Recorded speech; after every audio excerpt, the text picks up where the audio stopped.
சிவாய நம. திருச்சிற்றம்பலம். நாமக்கல் அடுத்த கீரம்பூர் எட்டுக்கை அம்மன் முதலாம் ஆண்டு கும்பாபிஷேக விழா மகா சண்டி ஹோமம், சண்டி யாகம். அதற்கு யாகப் பொருட்கள் வரிசையாக அடுக்கி வைக்கப்பட்டிருக்கின்றன. சிறப்பு. சிவாய நம, சிவாய நம.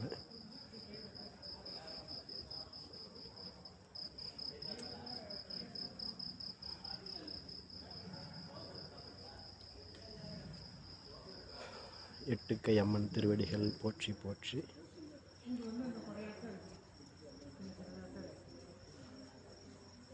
யாகசாலை